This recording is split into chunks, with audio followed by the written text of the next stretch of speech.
Los mitos griegos, por Friedrich Georg Junger. 39. Héroes, los Tantálidas. El adjetivo romano sacer reviste el doble sentido de lo que está consagrado a un dios y por tanto es digno de respeto, y de lo maldito, lo detestable, lo execrable que ha sido víctima de una divinidad. En consecuencia, la estirpe de los Tantálidas es un genus sacrum en el doble sentido de la palabra. Está expuesto a la fatalidad y en cierto modo es fatal. Una y otra vez, un Alastor, el dios vengador, recorre la casa de los Tantálidas. De él se dice que se encuentra en medio del acontecer mítico y que a ello se debe que sus actos y sus padecimientos se extiendan y provoquen que la élide entera actúe y padezca con él. Lo que representa el nomos es un mundo dominado por Zeus. En un mundo dominado por Zeus podía medirse tan solo en los Tantálidas, primero en Tántalo, que se enzarza en una pelea con Zeus, o en su hija Níobe, que sucumbe a la ira de Apolo y de Artemis, e incluso en Orestes, que provoca todas las potencias del Hades, se rebelen en su contra. Lo que le sobreviene a uno de sus vástagos siempre es una fuente de desgracias y bendiciones para la polis, para Grecia entera. Este acontecimiento no admite ser encerrado en las antiguas fortalezas de piedra de la estirpe. Es necesario que salga a la luz y se haga visible, por muy profunda y oscura que sea la trama que le rodea. Del mismo modo que la estirpe ha sido elevada a la realeza, sus actos y sus padecimientos han sido elevados y están expuestos a todas las miradas. De todas partes cae sobre ella una luz rigurosa. Lo que acontece infunde un temor particular. Tántalo, que procede de Zeus, ha sido elevado al ámbito de los dioses. Tiene algo doble, dividido, pues desde la luz se precipita totalmente en la oscuridad y su dicha del pasado parece haberse extinguido. No es fácil percibirlo en su dicha. Aún así, fue uno de los más favorecidos y vivió en la plenitud de la luz que había sido derramada sobre él como invitado y anfitrión de los dioses. Es inmortal y parece un dios. Visita a los dioses y ellos acudían a verle. Comían en su mesa y él comía en la de ellos. Así se podía jactar de ser igual a ellos. Vivió con esta plenitud y claridad tan rico que su riqueza se hizo proverbial. Él mismo era preclaro, incluso en sus escarnios, con una irreverencia que traspasaba todos los límites. Sentía la tentación de poner a prueba a los dioses. No le bastaba vivir con ellos. Deseaba demostrarles su superioridad, y al hacerlo pereció. Entonces toda la luz se retiró de él y tras su caída apareció sombrío y gigantesco, también por el sufrimiento inseparablemente asociado a él tras los enormes ultrajes cometidos. Se encontró en medio de la riqueza como un necesitado ante el cual retrocede la abundancia. En medio de las aguas refrescantes, de los frutos fragantes, padece una sed y un hambre torturadoras. Homero lo describe como un anciano y lo coloca en compañía de Orión, de Ticio y de Sísifo, con los que se asemeja por sus pretensiones. Todos tienen algo titánico y forman un grupo separado dentro de la comunidad del Hades. No son sombras, sino inmortales a los que les fue asignado el Hades como morada. El castigo que les fue impuesto no tiene fin, y tampoco ellos cambian. Su padecimiento es ilimitado en el tiempo porque su esencia permanece siempre igual. En ellos se percibe la inmortalidad titánica. No gobiernan la ley del retorno elemental, sino que se hacen dependientes de ella de un modo servil. Pélope, hijo de Tántalo, del cual relata Píndaro en su primera oda olímpica, que los dioses lo lanzaron a las profundidades, hacia los mortales, por el ultraje cometido por su padre. Corre peligro desde su temprana juventud. La leyenda que relata que fue descuartizado y pisado por su propio padre, ofrecido en un banquete a los dioses y luego devuelto a la vida por los mismos dioses, alude a sacrificios repudiados por los inmortales. En vistas del plan de Tántalo, este suceso es oscuro. Como todos los sacrificios humanos, seguirá siendo siempre un ultraje al que se adhiere el horror. Este horror encubre que se trata de un acontecer del Hades. Pélope roza el Hades, y cuando es restablecido, de la olla encantada emergen dioses estrechamente vinculados con el Hades: Deméter, Hermes y Cloto. Hades y Tártaro parecen ollas de bronce. Lo que sucede con Pélope es una transformación. Pélope es el vencedor del Agón por la doncella Hipodamía, por la que obtiene el reino de la Élide. Es uno de los favoritos de Píndaro, que mantiene alejado de las situaciones todo aquello que resulte escandaloso para así poder realzar a su favorito. Destaca por su fertilidad, por su gran cantidad de hijos, que al igual que él son creadores y fundadores. De un modo más humano, es más poderoso que su padre. Gracias a él, el reinado de los seres adquiere solidez. Además, son muchas las cosas que proceden de él y que duran y perduran. Homero lo llama el domador de caballos, y este poder suyo sobre los caballos, la ubicación de su reino, su relación con las islas rodeadas de agua, con las que se asocia su nombre, demuestran que es amigo y protegido de Poseidón. Así lo remarca Píndaro, que añade que Poseidón lo raptó por amor y que vivió un tiempo con los dioses. En él, la juventud y la vejez están ensombrecidas por la desgracia. Entre medias, se extiende una larga y dichosa vida de soberano. Pélope era dichoso y muchas cosas le salían bien. Irradiaba un brillo enorme, el brillo de la riqueza, del poder consolidado que reposaba en él. Era un innovador, un multiplicador cuyo nombre estaba destinado a permanecer en la memoria de los hombres. La fatalidad, siempre próxima, se detuvo frente a él. Se dice que de manera desleal lanzó al mar a Mírtilo, el conductor de carros que le había ayudado a conquistar a Hipodamía, y que el moribundo profirió una maldición sobre la casa de Pélope, una maldición que las erinias no olvidaron. Las divinidades benefactoras y dispensadoras de bienes lo protegieron de esta maldición. Él, a quien Hermes le proporciona el cetro real, es uno de los héroes más celebrados, y en Olimpia, cuyos juegos restauró, se le veneraba más que a cualquier otro. Con él se asocia poderosamente el numen de los héroes como una fuerza que sigue actuando e imperando y que se manifiesta en la veneración permanente. Esta fuerza está adherida a todas las reliquias que se conservaron de él, también a su osamenta y, más en particular, al omóplato que Deméter o Rea reemplazaron por otro de marfil, razón por la cual también se le llamaba Húmero Insignus Eburno. Puesto que Troya no podía ser conquistada si no se llevaba ahí, desde la Élide, uno de sus restos mortales, los griegos trajeron ese omóplato. Más tarde se perdió, y cuando un pescador lo encontró, el oráculo mandó que les fuese entregado a los eleos para alejar la peste. Los Flier exhibían su carro, los Cisonios la espada en su tesoro de Olimpia. Su tumba y su féretro de bronce se encontraban en Alfeo, cerca del templo de Artemis en Pisa. Aquí los efebos se flagelaban cada año y ofrecían con su sangre un sacrificio. Al parecer, Heracles fundó el Pelopión en el bosquecillo de Altis y fue el primero en ofrecer un sacrificio a Pélope. Los magistrados de los eleos sacrificaban cada año un carnero negro en su honor. El anciano Pélope expulsó a sus hijos del país porque estaban implicados en la muerte de su hermano Crisipo. Y así como la cabeza de la amapola se abre y esparce sus semillas, así se dispersaron por todo el Peloponeso. Pélope legó a Atreo su cetro real. En los Pelópidas, Atreo y Tiestes, la desgracia irrumpe con toda su fuerza. En ellos se aprecia que la ceguera, la mirada ciega, el actuar a ciegas, se corresponde en el hombre con la visión.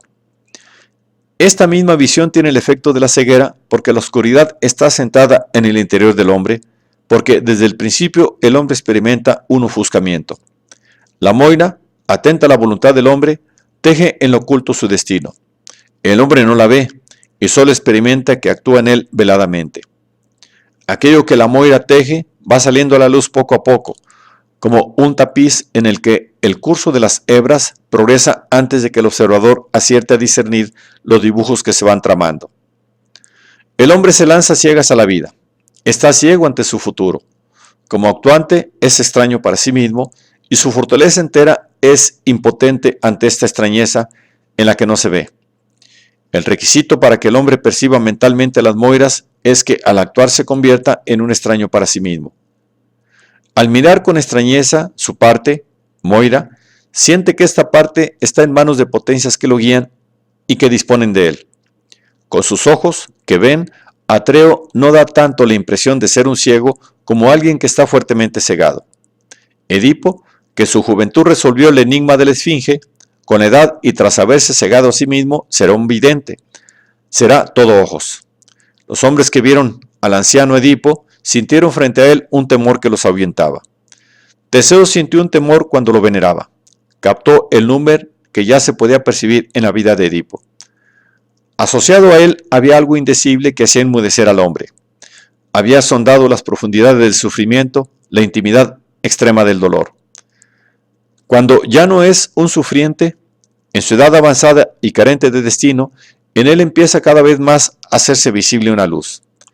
La interioridad del dolor también tiene algo de alegre, y el asombro, la conmoción con la que se le considera, posee también esa alegría, más evidente en la descripción que hace Sófocles de Edipo. El poder sanador del dolor lo sanó y lo hizo invulnerable. Su pie consagra cualquier lugar que pisa. Parece un arrebatado. Es así como finalmente las Euménides lo apartan de la luz y lo acogen en su templo, como regresa al seno materno. El carácter de intocable que se granjeó pervive. A nadie le está permitido acercarse a su tumba. Atreo muestra algo diferente. Lo ciego en el Atreo de penetrante mirada destaca en tan gran medida porque es un hombre muy poderoso, porque en él se perciben por doquier signos de grandeza. Como un águila negra, anida en la cima de su bastión. Su grandeza tiene algo pétreo. En él la voluntad resalta en toda su desnudez. Esta voluntad desnuda y ciclópea está fielmente relacionada con lo ciego, con lo que en él está cegado. Allí donde se habla de Atreo, parece que se está repitiendo un suceso antiquísimo. Entre él y nosotros se interpone la oscuridad, o una media luz fría y gris contra la que se recorta su propia figura, solitaria y gigantesca. Se siente la proximidad de las moiras, que tejen su tejido desnudo y la lejanía de los dioses. Falta luz, como sucede ahí donde resalta la desnuda capacidad voluntaria de la acción. De este ámbito se mantiene alejado Apolo. Atreo es un verdadero nieto de Tántalo. Tiestes, su hermano y contrincante, se le asemeja mucho. La energía terrible con la que ambos se atacan atestigua su fraternidad y su comunión indisoluble. De ahí que sea tan parecida y tan repetitiva la disposición de los planes de asesinato que forjan uno contra otro. Es difícil para ambos.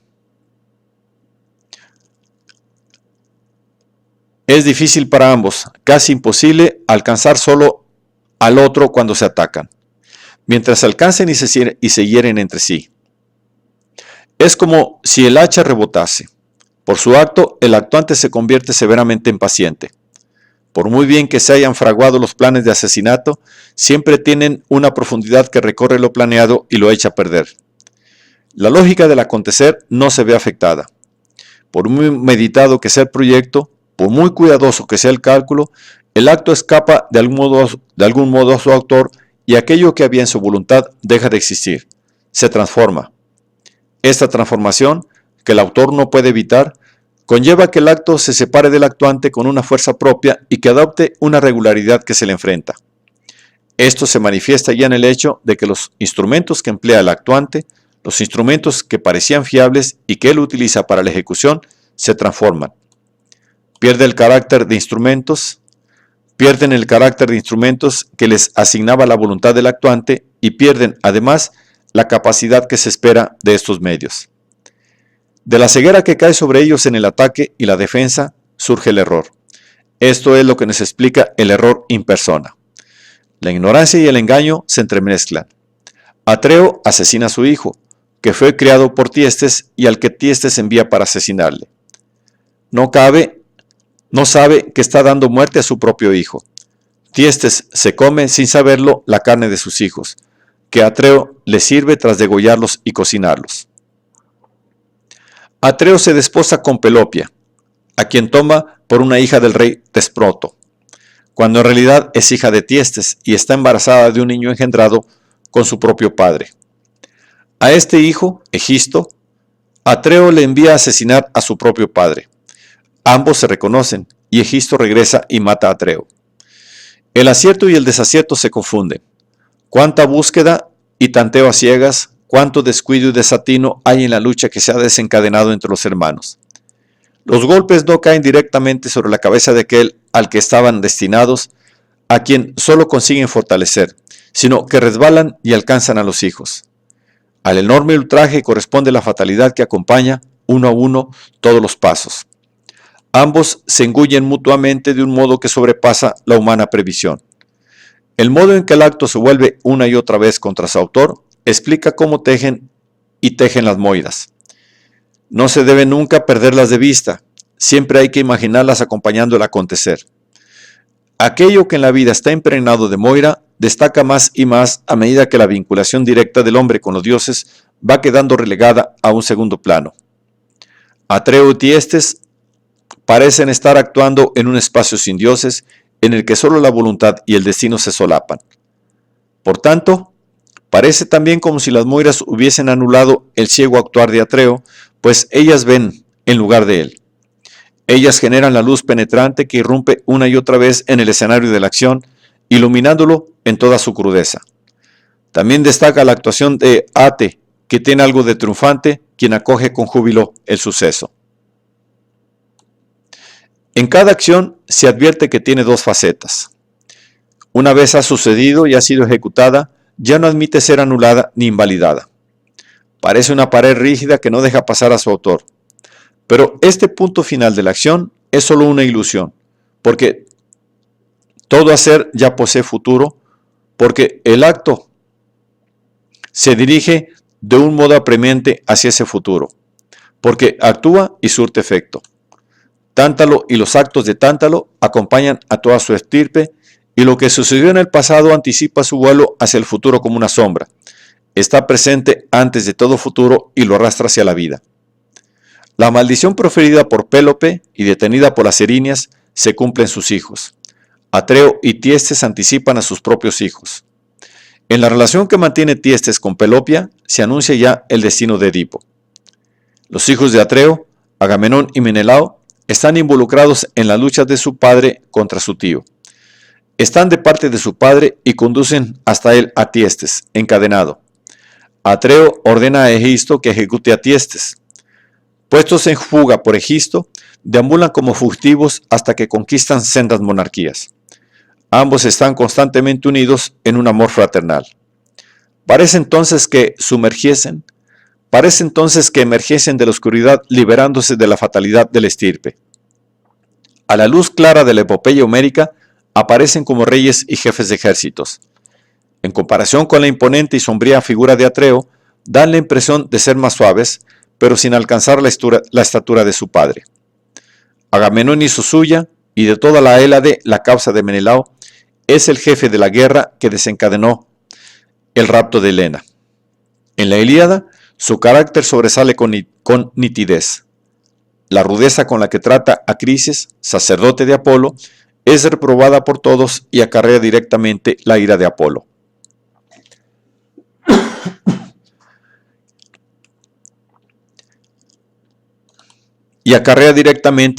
Apolo. Que desencadena la peste en el campamento.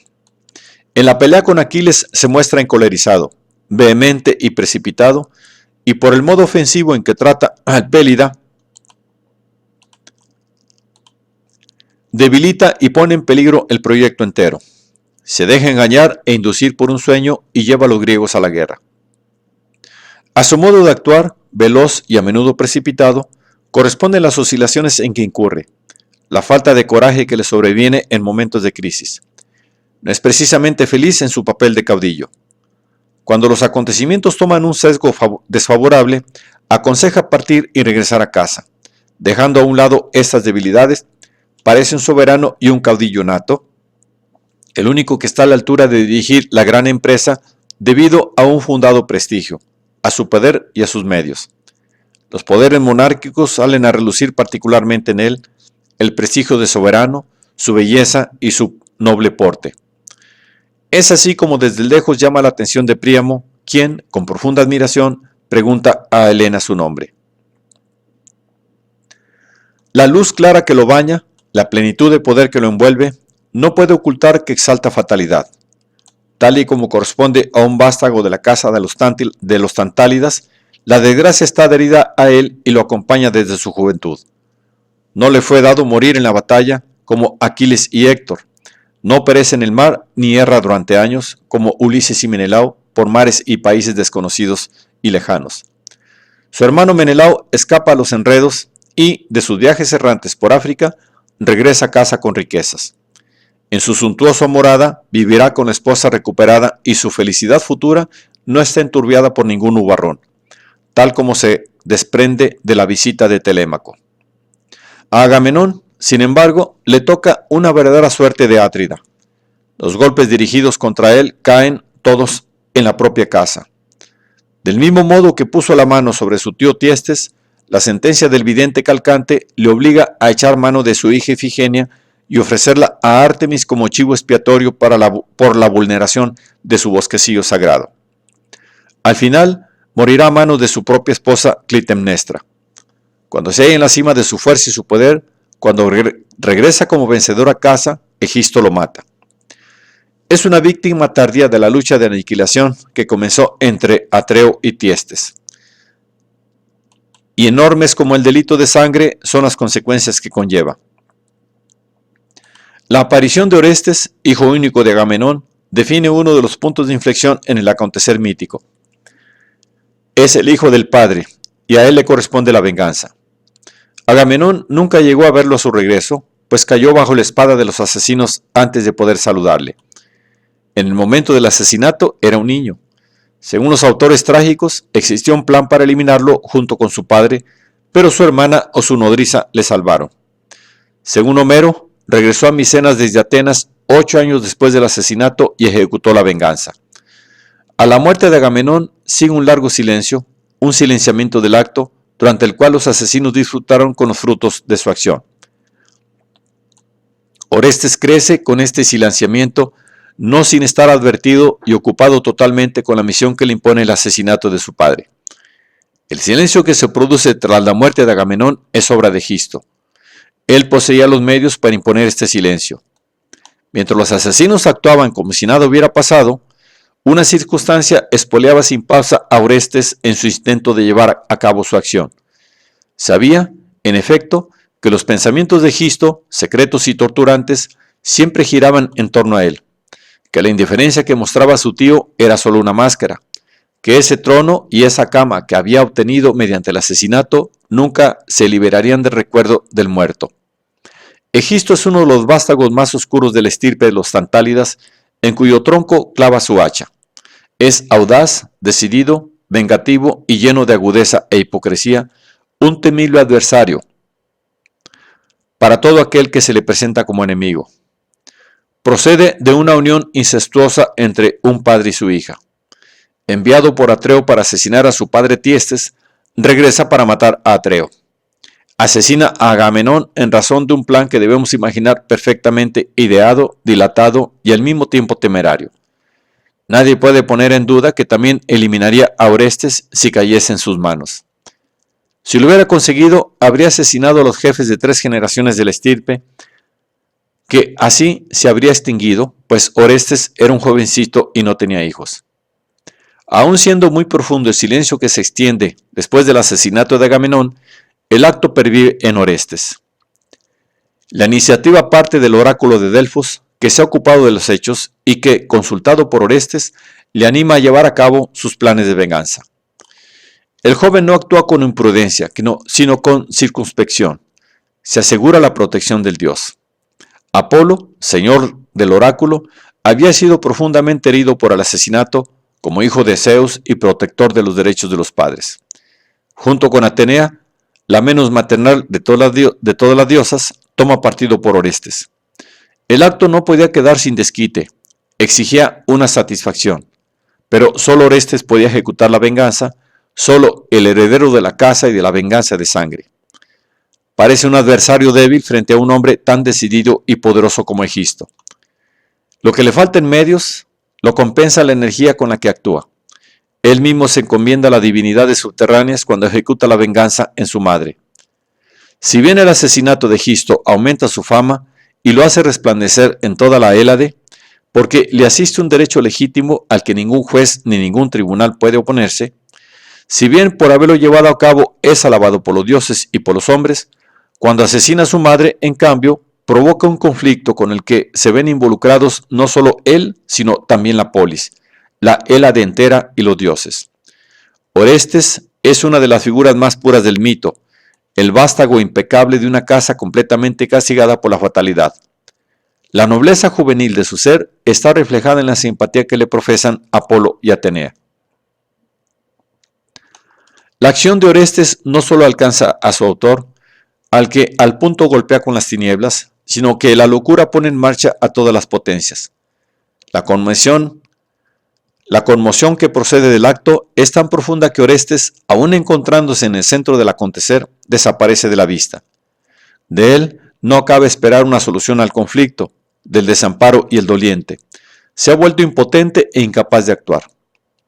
La epopeya no brinda una descripción de su destino y solo habla de él con elogios. Es el héroe trágico por antonomasia. Así como los sufrientes, Áyax o Filoctetes, no pueden convertirse en objeto de la poesía épica, la epopeya tampoco puede abordar el destino del sufriente Orestes. Esta descripción del sufrimiento, del conflicto en el que se hunde el héroe por su modo de actuar con el mundo y consigo mismo, es la descripción de una necesidad trágica que se produce sin cesar. La batalla ya no tiene lugar en los campos y en los sembrados que rodean Troya, se desplaza al propio pecho. La epopeya se aferra a la unidad de toda acción. Para ella, el afuera y el adentro son una misma cosa. No se desarrolla en el curso monologante o dialogante de la acción, también le falta el coro que acompaña la acción trágica. La tragedia y el héroe trágico han sido sacados fuera de la epopeya. El héroe trágico aparece sublimado y al mismo tiempo solitario, aislado. La Orestíada nos presenta a Orestes como botín. A su alrededor estalla la lucha entre los dioses olímpicos y los subterráneos.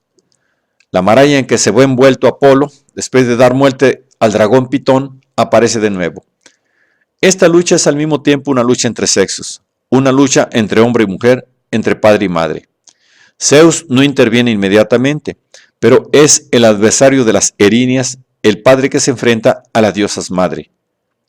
De entrada, el matricidio produce una ampliación del poder de Hades, que por medio de las Erinias se convierte en sede de las madres en el seno mismo.